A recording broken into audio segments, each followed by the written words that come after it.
Gente, eu queria convidá-los a, nesse momento, abrirem comigo a Bíblia, por favor, Agora sim. Abramos as nossas Bíblias no livro de Marcos. Marcos, capítulo de número 2. Eu queria convidá-los a perceberem comigo, a partir do verso de número 1. Tendo a Bíblia aberta, vamos orar ao Senhor mais uma vez? Peço que vocês, sim comigo, fechemos todos os nossos olhos e busquemos ao Senhor nesse instante. Senhor Deus, muito obrigado por esta noite especial que o Senhor nos proporciona. Obrigado por cantarmos as verdades que transformaram a nossa vida, a nossa eternidade, Senhor. Obrigado porque Tu és o bom pastor que jamais desiste de nós. Quando caímos, o Senhor vai ao nosso encontro e nos resgata. Quando nos achamos fracos, o Senhor nos fortalece. Quando estamos desanimados, o Senhor nos encoraja a seguir. Muito obrigado, Senhor, por isso. Nesse instante que nos aproximamos da Tua palavra, Senhor, Te pedimos, caminha conosco através de cada um destes versículos. Revela-se a nós através da Tua verdade, Senhor.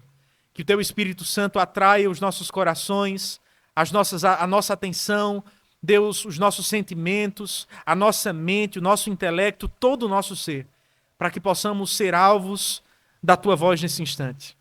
Por favor, Senhor, fala conosco e nos transforma, em nome de Jesus. Amém e amém. Amém. Gente, nessa manhã nós tivemos a chance de começar a falar um pouco sobre aquele que tem sido o tema do nosso encontro ao longo desses 2 dias. Conforme vocês puderam perceber no copo que receberam e que talvez estejam com ele em mãos, a passagem que baseia, a passagem que norteia o nosso encontro é uma passagem que nos fala sobre o dever que nós temos de amar as pessoas que estão perto de nós. E nessa manhã tivemos a chance de aprender que esse amor que Deus nos chama a derramar sobre as pessoas que estão perto de nós, não apenas os próximos, bem próximos, tampouco os próximos que se acham distantes, mas sim aqueles que se encontram no nosso caminho, não vem de outra fonte, não vem de outro lugar, senão do amor que primeiro nós recebemos de Deus. Aprendemos que o amor que devemos ao nosso semelhante é um amor que nasce do amor que primeiro nós experimentamos do Senhor.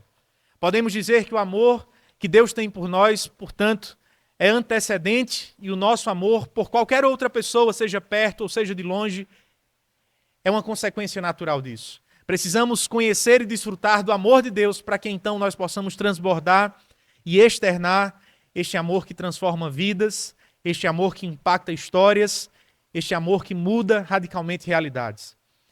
Nós aprendemos também nessa manhã que a forma mais profunda de demonstrarmos esse amor é através do Evangelho. Podemos amar e devemos amar as pessoas que se encontram perto de nós ou longe de nós, que se encontram no nosso caminho, à medida que damos a essas pessoas aquilo que gostaríamos de receber.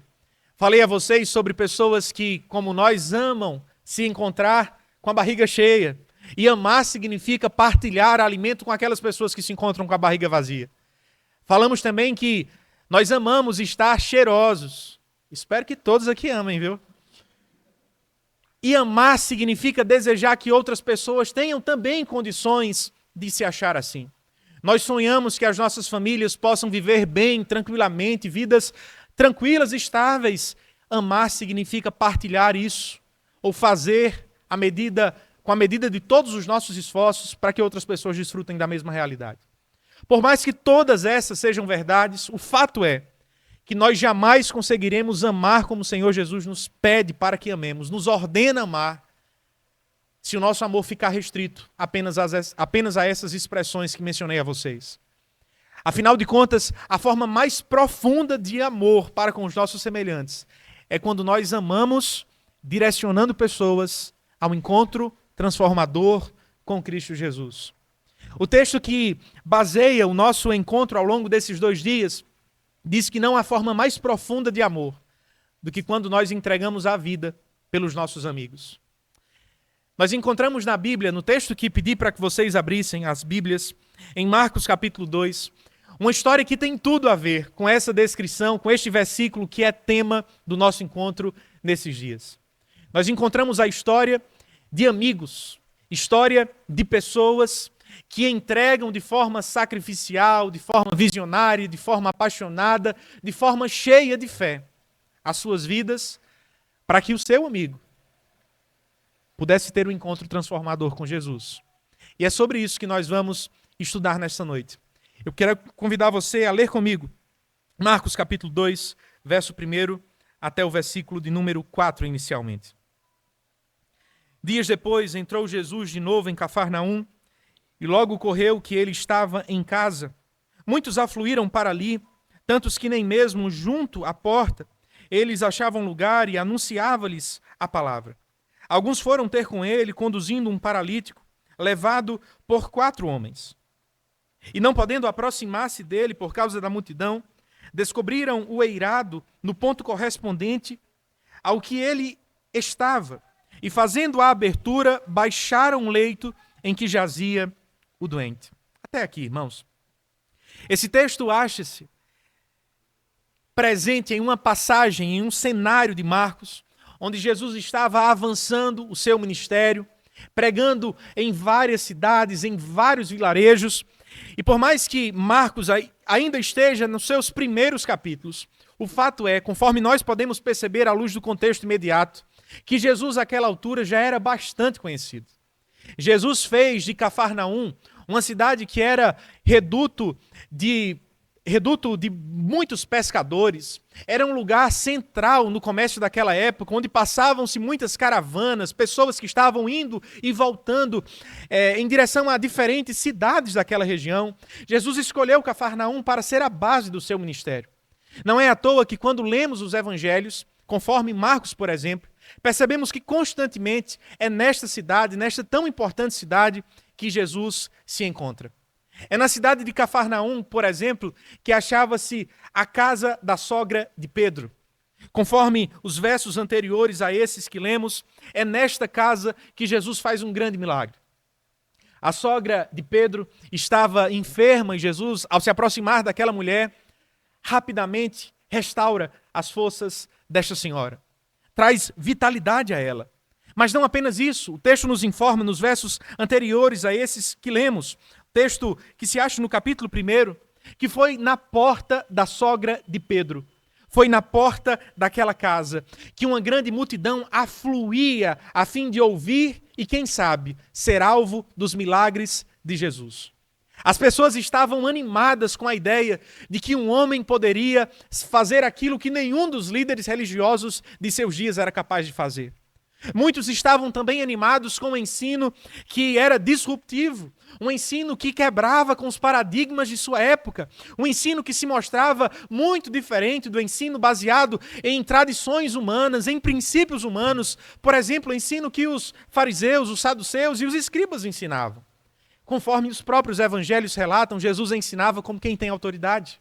Ele ensinava com grande convicção, ele ensinava com um grande peso moral da própria vida que testemunhava aquilo que ele ensinava com seus lábios.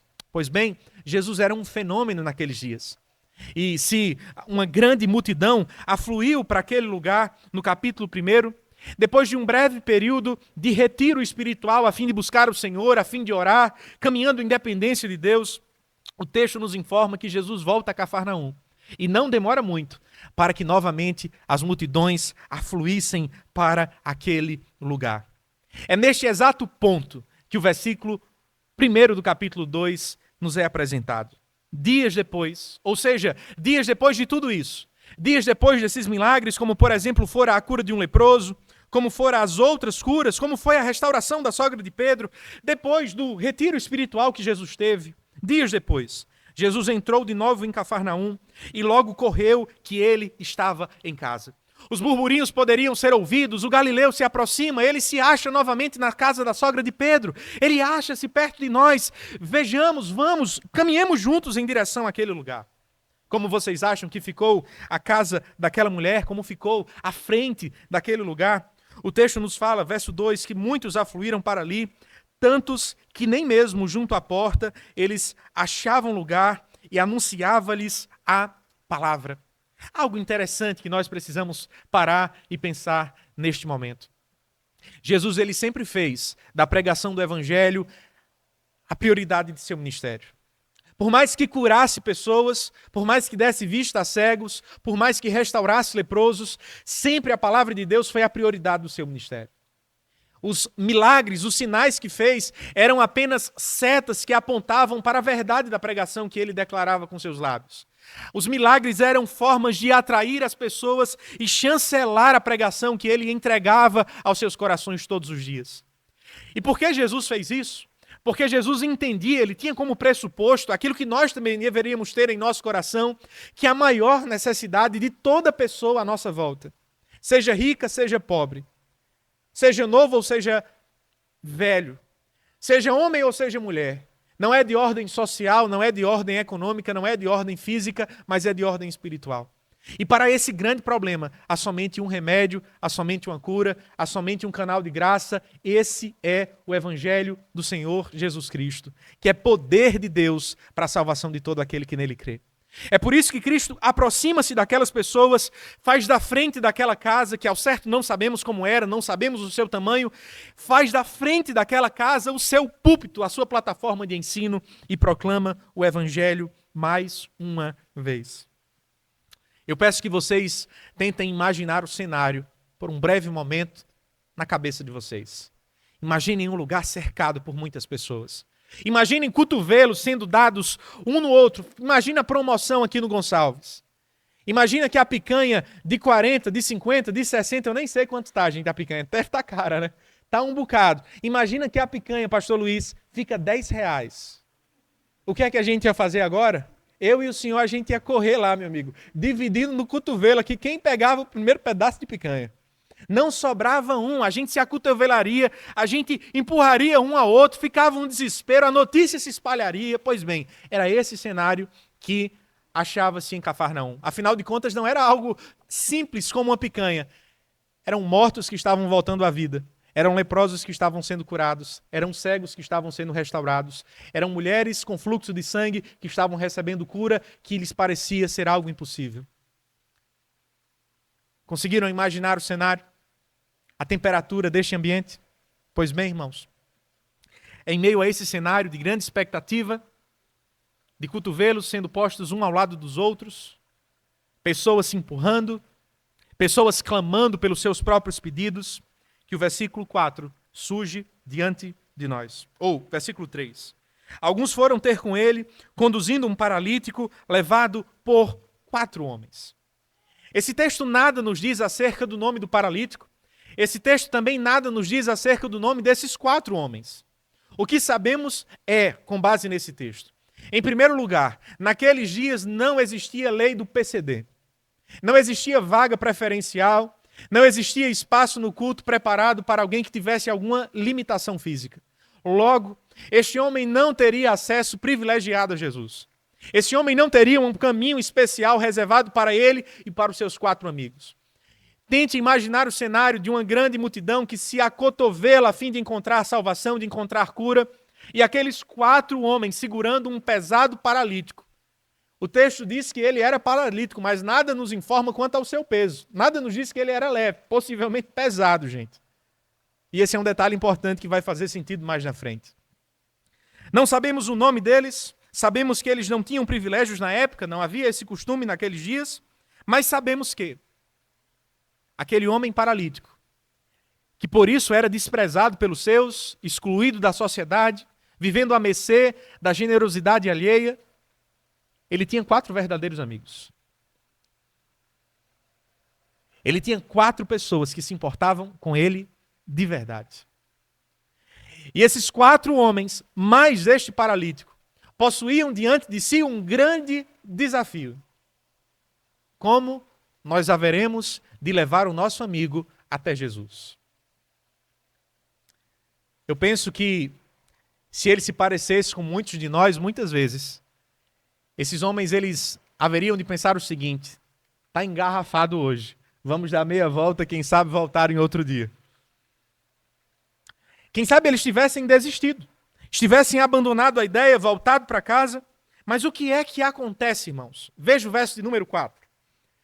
E não podendo aproximar-se dele por causa da multidão, descobriram o eirado no ponto correspondente ao que ele estava e, fazendo uma abertura, baixaram o leito em que jazia o doente, quebrando as expectativas. Ao invés de desistir frente ao desafio, frente à dificuldade, frente aos empecilhos, frente às barreiras, frente à rejeição, à resistência da multidão, o texto nos informa que esses homens buscam, tiram da manga, tiram da cartola uma solução completamente improvável.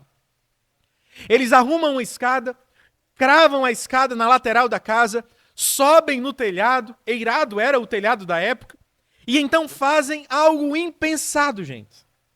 Eles resolvem cavar um buraco no telhado para descer o amigo, para que ele pudesse se encontrar com Jesus. Se o telhado daquela época se parecesse com o nosso, isso já era uma coisa fora de sério. Mas eu peço que você dê um passo atrás dos nossos dias e tente voltar lá para o século I. Os telhados daquela época não se pareciam com os nossos. Os telhados de Jerusalém naqueles dias possuíam cerca de 60 centímetros de espessura, divididos em 3 etapas, 3 níveis. No primeiro nível, havia uma série de madeiras trançadas, formando como que uma espécie de treliça. Elas ficavam muito juntas, muito bem conectadas, fazendo assim a sustentação do telhado. Acima dessa treliça de madeira que cobria a casa, existia uma segunda camada, um segundo nível, que era composto por folhagens. Essas folhagens protegiam a casa da terceira camada, que nós vamos chegar lá. Uma espessa camada de folhas revestiam aquele lugar. Folhas resistentes que duravam por bastante tempo. Mas havia ainda um terceiro nível, havia ainda uma terceira camada. O teto daquelas casas era composto por uma espessa camada de terra. Além da treliça, além das folhagens, ainda existia terra, bastante terra, em cima daquelas casas. Estudiosos do século I falam que em Jerusalém, no outono, chegava inclusive a nascer grama na frente ou em cima do telhado. Pastor, mas por que isso é importante? Isso não é curiosidade à toa não, gente. Perceba como que era aquela casa e perceba como se portaram aqueles homens. Quando eles assumem a missão de abrir o telhado, abrir o eirado, descer aquele homem com uma corda naquele lugar, eles estão fazendo uma coisa completamente fora da curva. Eles estão demonstrando uma profunda fé na pessoa de Deus. Eles estão assumindo riscos, eles estão abraçando apaixonadamente uma visão, um propósito. Não é à toa que no versículo de número 5, leia comigo. O Senhor Jesus olha para aqueles homens, olha para a reação deles e reconhece a profunda fé que eles possuíam, vendo-lhes a fé. Não a fé do paralítico, mas a fé dos amigos. Aqueles homens acreditavam profundamente em Cristo. Eles tomaram medidas extremas. À medida que percebemos a história destes homens, a atitude destes homens, conseguimos perceber 4 marcas muito importantes acerca da fé que eles demonstraram, que, por assim dizer, também poderiam ser 4 marcas do amor que nós precisamos abraçar, se desejamos amar o nosso próximo como a nós mesmos e como o Senhor Jesus nos desafia a amar. Que marcas são essas? Perceba comigo, em primeiro lugar, nós poderíamos dizer que a fé ou o amor destes homens era uma fé ou amor visionário. Esses homens olham para a situação que tinham diante de si, um problema aparentemente sem solução, um caminho difícil, bloqueado pela multidão, de acesso impossível, seguindo os ditames, os padrões corriqueiros de seus dias. Mas ao invés de enxergar o desafio, ao invés de enxergar o empecilho, ao invés de enxergar a barreira, esses homens conseguem ver o que não era visível. E que poderia ser uma melhor descrição de fé do que se não enxergar aquilo que não se pode ver, do que enxergar aquilo que não é visível? Eles são visionários na sua decisão. Eles reconhecem, eles não são tolos, eles não abraçam uma visão utópica da realidade. Eles não negam os fatos, eles enxergam o problema, eles enxergam os desafios, mas para além dos desafios, para além dos empecilhos, eles enxergam um caminho de solução. Eles sabem que nada podem fazer, nada conseguem realizar, eles não podem dar vida a mortos, eles não podem ressuscitar, eles não podem curar leprosos, eles não podem fazer com que paralíticos andem, mas eles podem apresentar este amigo para o Senhor Jesus, que pode todas as coisas. E é por isso que ao invés de paralisia, ao invés de estagnação, ao invés de abatimento, ao invés de mordidão, ao invés de apatia diante dos desafios, estes homens escolhem agir. O amor destes homens é um amor visionário. Será que o nosso amor é assim, irmãos? Será que a nossa fé é assim, gente? Quantos familiares não cristãos nós possuímos nos nossos lares? Quantas pessoas que não conhecem a Cristo nós temos à nossa volta todos os dias? Será que nós enxergamos aquilo que não é visível?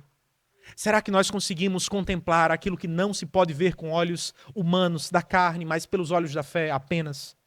Quando você olha para os casos difíceis que se acha à sua volta, você é prendido ao abatimento, à estagnação, à apatia, de dizer, essa pessoa é tão dura há tanto tempo, desde que eu a conheço, logo nada posso fazer, logo nada há o que ser feito. Ou será que nós abraçamos a mesma postura que esses homens abraçaram? Os desafios são reais, a incredulidade é real, a dureza de coração é real, mas se eu nada posso fazer, o que para Cristo, o que para Deus é impossível. Se eu e vocês não podemos converter o coração de seu ninguém, qual é o coração que seja duro o suficiente para que o Senhor Jesus não converta, para que o Senhor Jesus não quebre? Esses homens possuem um amor e uma fé visionária. Mas em segundo lugar, note algo mais nesses homens. Eles possuem também um amor e uma fé persistente. Eles tinham diante de si um grande desafio. Percebam comigo, esse desafio sendo exposto pelo menos através de 4 realidades, que se mostravam paralelas, reais naquele momento. Eles tinham o desafio de carregar um fardo pesado. Como disse a vocês, o homem era paralítico, mas nada nos diz que aquele homem era levinho. Talvez ele fosse pesado. Você já tentou carregar um saco de cimento? Ou melhor, deixa eu pegar mais leve com vocês. Você já tentou carregar um galão de água? Tenta carregar um galão de água, meu amigo, por mais de 10 metros, por mais de 20 metros. Agora aumenta um pouquinho a carga. Tenta carregar agora um saco de cimento. Taca 50 quilos nas costas. Agora muda um pouquinho. Imagina que do saco de cimento esse homem tinha 80 quilos. Não é tão difícil assim um homem ter 80 quilos. Não é verdade? Aqueles que estão com 90 estão dizendo, ô Senhor, como eu queria ter 80 quilos agora. Pois bem, eles tinham um grande desafio, mas o que fazem? Eles enfrentam o desafio. Eles tinham peso desse homem. Em segundo lugar, percebam, eles tinham a multidão à sua volta. E quando nós olhamos para o relato de Marcos, a multidão geralmente não tende a aproximar as pessoas de Jesus. Na verdade, elas tendem a agir em direção oposta ao desejo de Cristo. Elas tendem a afastar as pessoas do Senhor Jesus. Esse homem não fica preso ao que as pessoas desejavam, o que as pessoas estavam dizendo, o que as pessoas iriam pensar. Eles não se prendem à vontade da multidão, mas eles enfrentam a multidão. Mas, em terceiro lugar, note um terceiro desafio.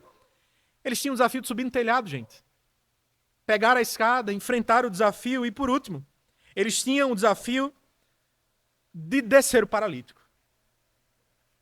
Não eram poucos os desafios que eles possuíam. Eram muitos. Mas ainda assim, aqueles homens abraçaram até o fim. Esse texto nos mostra que levar homens a Cristo nunca será uma tarefa fácil. Apontar pessoas para o caminho do Evangelho nunca será uma tarefa sem custos. Sempre será difícil. A prova de que é a vontade de Deus que nos envolvamos na pregação do Evangelho não é uma vida tranquila, fácil. Esse é um equívoco que muitas pessoas têm para interpretar a vontade de Deus. Qual é a prova de que é a vontade de Deus que eu prego o Evangelho no meu trabalho? Todas as portas têm que estar abertas, dizem alguns. O que isso significa? Eu tenho que chegar no trabalho na segunda-feira, eu tenho que entrar na faculdade, tenho que entrar no meu colégio, e os meus colegas precisam estar com um sorriso 9x45. Você já ouviu esse sorriso? De orelha a orelha. Eles precisam estar com um sorriso de lado a lado do rosto, estarem animados e te dizerem abertamente: pois bem, caro amigo, você pode me falar acerca de Jesus? Só que a vida não é assim, as coisas geralmente não acontecem assim. Ao pregar o evangelho, ao nos lançarmos nessa missão, enfrentaremos desafios. Eles podem ser externos, podemos ser perseguidos, podemos ser atacados, podemos ser ridicularizados, podemos experimentar a oposição da multidão, podemos ter dificuldades à nossa volta. Muitas vezes os desafios não se acham do lado de fora, mas do lado de dentro. Você pode ser alguém mais tímido, alguém mais introspectivo. Você pode ter medo, você pode possuir temores, você pode possuir dificuldade em articular a sua fé. Enfim, são muitos desafios. Mas se queremos amar as pessoas, como Jesus nos chama a amar, precisaremos enfrentar essas dificuldades. Eu gosto de uma frase do irmão André, fundador do Ministério Portas Abertas, quando esse disse o seguinte: nunca existirá portas fechadas para cristãos que não estejam preocupados em voltar. Se você estiver disposto a assumir as últimas consequências por Cristo e pela sua palavra, você nunca terá portas fechadas. Talvez você não volte. Se for para a Coreia do Norte, talvez ou certamente não voltará. Se for para o Sudão do Sul, provavelmente também não. Se desejar ser missionário no Iraque, na China, certamente, talvez, você jamais possa ver a sua família do lado de cada eternidade. Mas talvez muitos de nós não possamos ir para esses lugares jamais. Se pregarmos o evangelho no nosso trabalho, na nossa faculdade, para os nossos vizinhos, para os nossos familiares, talvez não seja a nossa...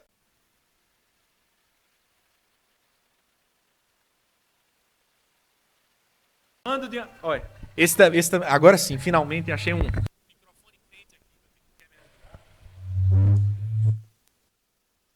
Se esse não der certo, gente, o problema não é o microfone, o problema é o pregador, viu? Eles não ficam presos àquilo que sempre havia sido feito. Ao invés disso, o que esse texto nos diz é que eles fazem algo que até então ninguém havia pensado em fazer. Eles sobem no telhado, eles abrem o telhado, eles descem um paralítico, para que ele pudesse se encontrar com Cristo. Vocês conseguem perceber nesse texto uma clara diferenciação e um exemplo desta diferenciação entre forma e essência? O que é forma, gente?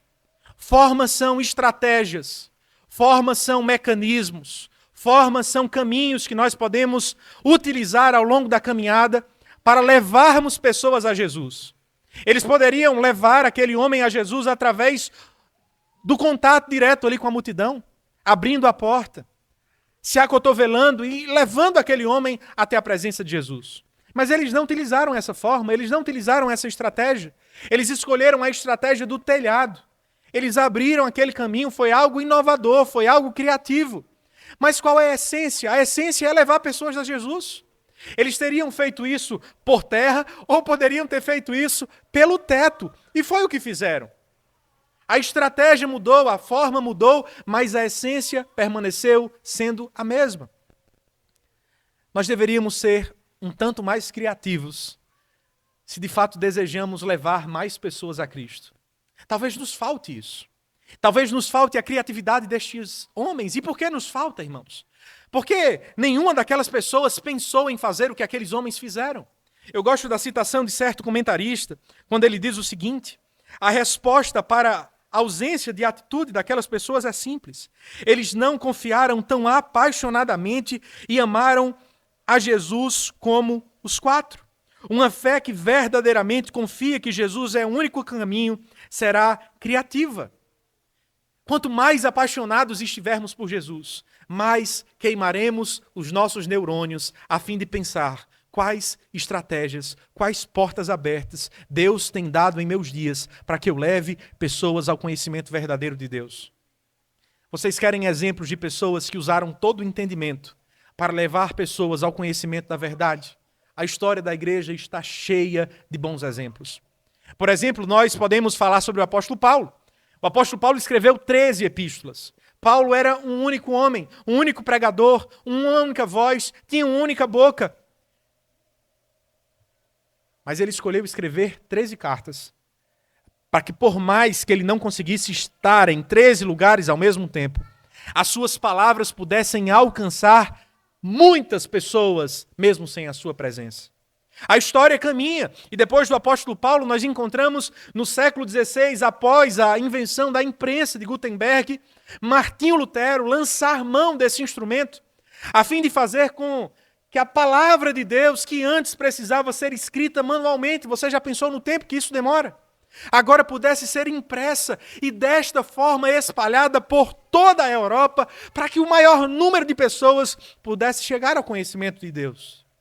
Os anos passam, e depois de Martinho Lutero, chega o tempo do rádio. Não sei exatamente em que século isso aconteceu, mas aquelas pessoas utilizam deste mecanismo para fazer com que o evangelho não ficasse preso a um país, a uma cidade, mas daquela cidade. O evangelho poderia chegar agora até os confins da terra. Quantos de nós não ouvimos a Transmundial, por exemplo, da vida? E tantas outras denominações que falavam acerca de Cristo. Os anos caminham, o tempo passa. E depois do rádio, qual foi a grande invenção, irmãos? Qual é a grande invenção dos nossos dias, gente? Televisão, internet. Hoje nós vivemos uma era conectada, onde pessoas dos mais diferentes lugares do mundo estão conectadas. Onde nós temos a chance de falar a um auditório em Jaru.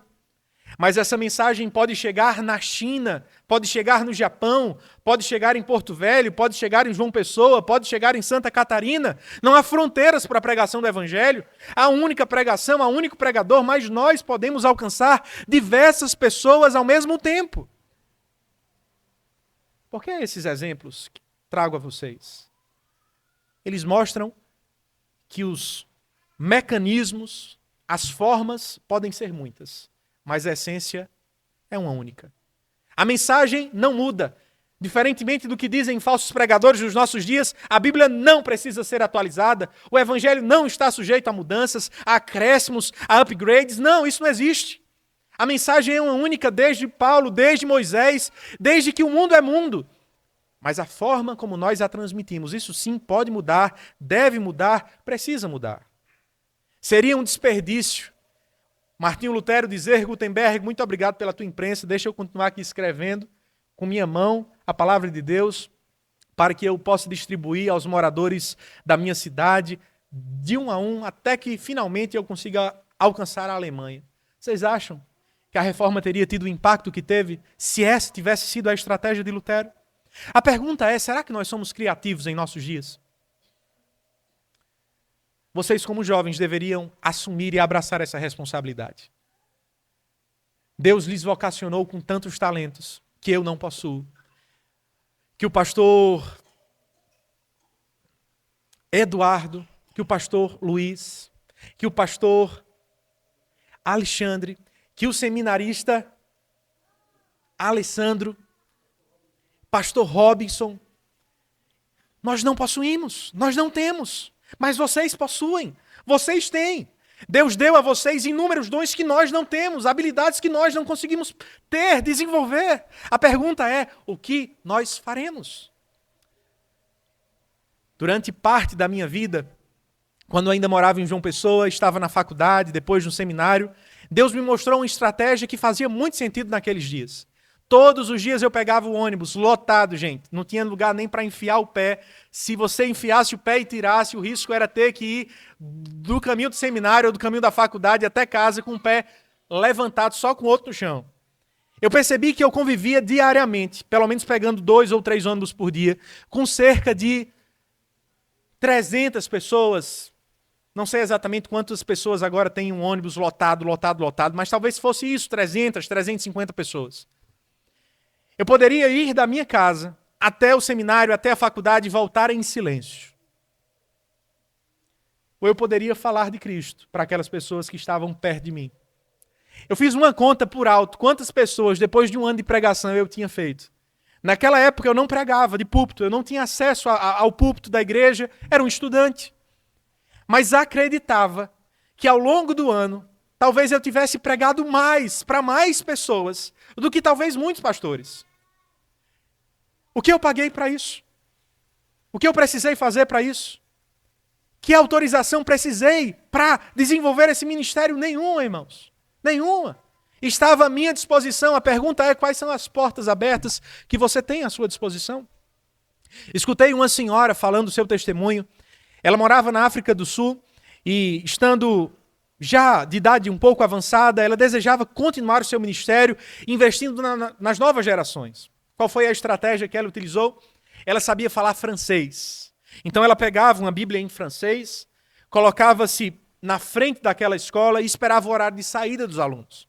Quando os alunos saíam, ela abordava aqueles alunos, e eles estudavam francês na escola, e perguntava para eles: você sabe falar francês? Menino, vocês sabem como é, né? Quando sabem uma coisa nova, já ficam todos pomposos, cheios de si. Claro, nós sabemos falar francês, eu não vou arriscar aqui porque eu não sei nada. Mas eles falavam com ela, e então ela pegava a Bíblia e dizia assim, João 3,16, na versão francesa: vocês podem ler para mim o que significa? E então eles liam o texto e ela encontrava uma avenida aberta para entrar com o Evangelho de Cristo e anunciar o Evangelho. Vocês percebem? As estratégias podem mudar, as formas podem ser alteradas, mas a essência é a mesma. Paulo pregou em cartas, Lutero pregou através da imprensa, alguns pregaram através dos rádios, hoje nós podemos pregar através da internet, das redes sociais. Você pode pregar através de inúmeras formas. A questão é o que nós temos feito com isso.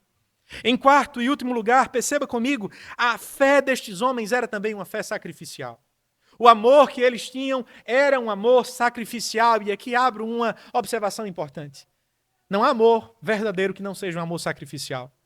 O amor de Jesus por nós é o exemplo máximo do que o amor verdadeiramente significa. E Jesus disse que ele amou a sua igreja e se entregou por ela. Se nós queremos amar de verdade o nosso próximo, nós só o amaremos se esse amor nos custar alguma coisa. Talvez te custe tempo, talvez te custe dinheiro, talvez te custe comodismo, talvez custe você abrir a sua casa, talvez custe a você deixar de lado o seu orgulho, o seu individualismo, mas certamente nos custará alguma coisa. Custou àqueles homens assumir o custo do telhado. Afinal de contas, alguém precisaria pagar pelo telhado que foi destruído. Imagine comigo o tamanho do paralítico. O teto foi aberto para que aquele homem pudesse passar e ficou um grande buraco na casa da sogra de Pedro, provavelmente. Bichinha da sogra de Pedro, né, gente? O buraco não poderia ficar ali, vai que chove. Alguém tinha que pagar a conta. Aqueles amigos assumiram risco. Eles precisaram, por amar demais aquele amigo, eles precisaram dizer sim também para o risco que está, inevitavelmente, preso a todo aquele que ama de verdade. Eles assumiram esse risco. Eles se envolveram com o tempo, ao abrirem mão de suas outras funções, outras responsabilidades, trabalho, família. Eles sacrificaram o esforço físico e eles sacrificaram o seu próprio dinheiro. Tem um casal de evangelistas que talvez tenham sido os grandes evangelistas do século passado, pelo menos um destes grandes evangelistas. Trata-se do casal Francis e Ruth Schaeffer. Foram irmãos que entregaram a sua vida a fim de levar o evangelho para as próximas gerações. Eles tiveram um ministério muito frutífero, evangelizando pessoas não cristãs, abertamente não cristãs, pessoas que rejeitavam a fé, que tinham sérios problemas com a fé cristã. Pois bem, este casal resolveu abrir as portas da sua casa. Eles faziam jantares, faziam chás, faziam almoços e tornaram da sua mesa o grande púlpito de seus ministérios. A sua esposa, a esposa do Francis Schaeffer, conta um dado interessante. Ela diz que, como consequência do chamado que receberam de Deus e por abraçarem aquilo que o Senhor lhes chamava a fazer, não demorou muito para que as suas louças de jantar, no caso de casamento, começassem a ser quebradas. Eram as únicas que eles tinham. e tiveram que ser aquelas que foram usadas para acolher pessoas. Aquelas louças que carregavam um profundo apego, um valor sentimental muito grande, foram rapidamente rachadas. E nisso, o amor, o verdadeiro amor, pôde ser expresso. A pergunta é, quais são as louças, irmãos, que precisam ser quebradas na nossa vida para que o amor seja consumado de fato? O que Deus te chama a sacrificar hoje para que você possa amar alguém de verdade? Nós vivemos dias extremamente individualistas. Nós fazemos das nossas casas, muitas vezes, castelos, cercados por muralhas, que ninguém tem direito a acessar. Muitas pessoas vivem assim, jovens casam-se muitas vezes com essa perspectiva,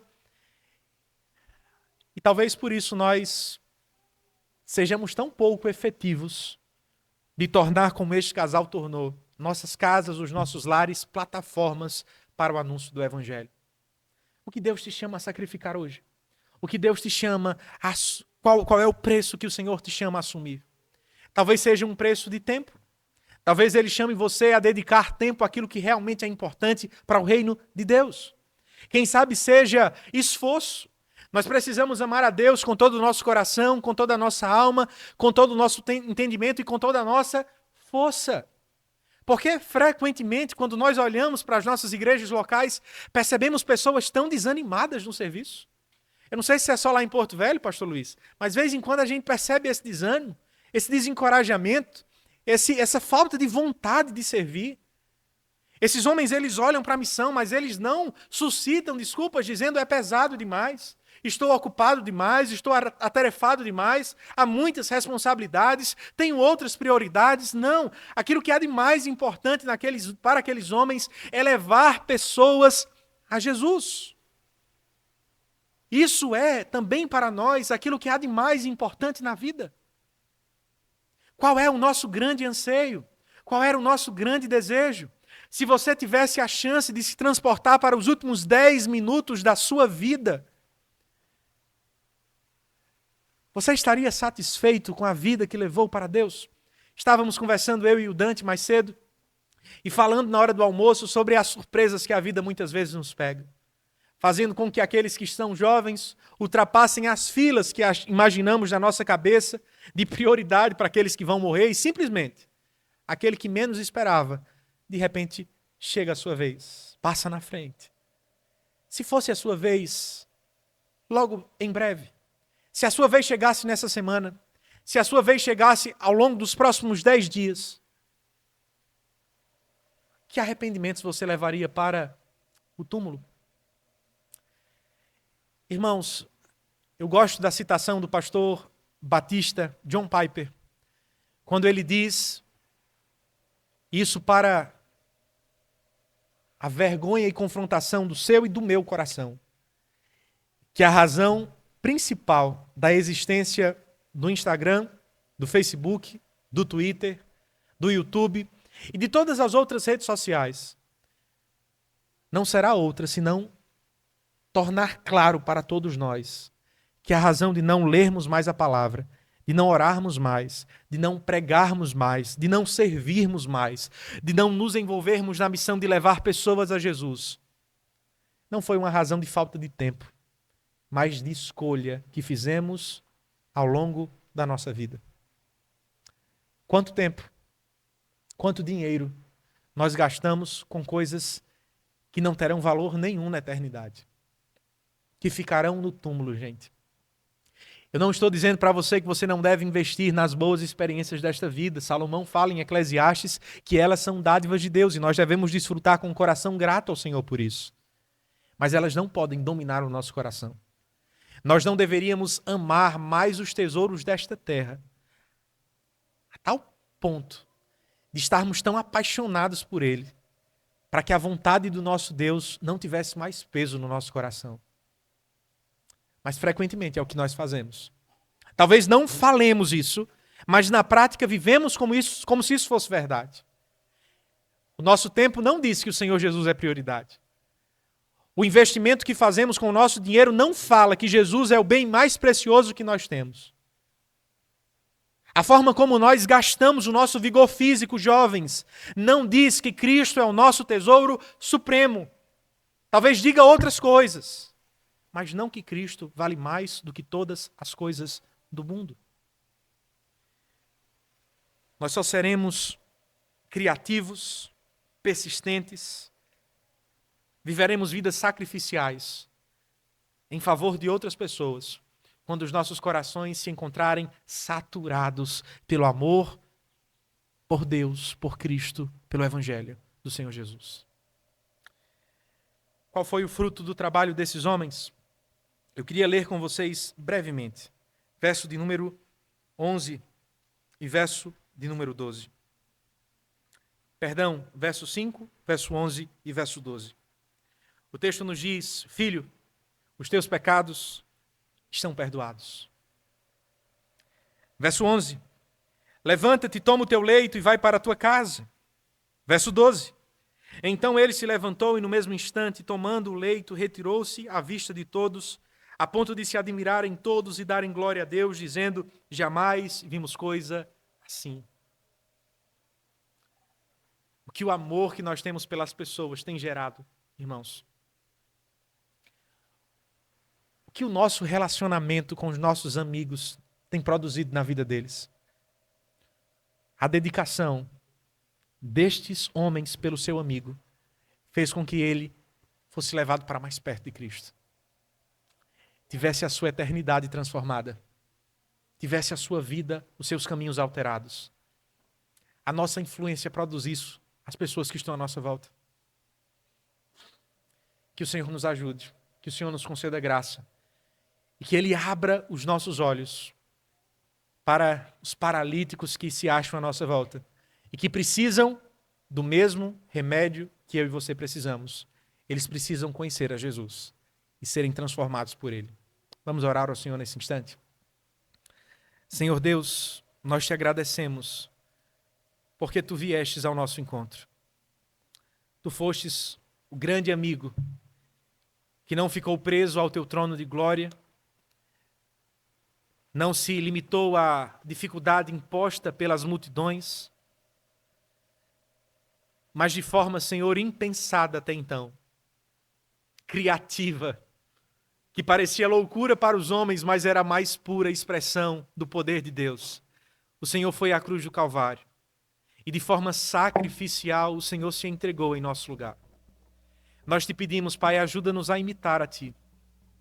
Ajuda-nos a abraçar este amor que encontramos no Senhor. E queira o Senhor, Deus, que este amor transforme vidas. Que o Senhor coloque o nome das pessoas que precisamos nos aproximar.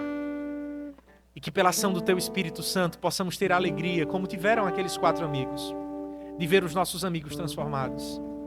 De ver os nossos amigos, as nossas famílias, os nossos irmãos, os nossos pais, as nossas mães.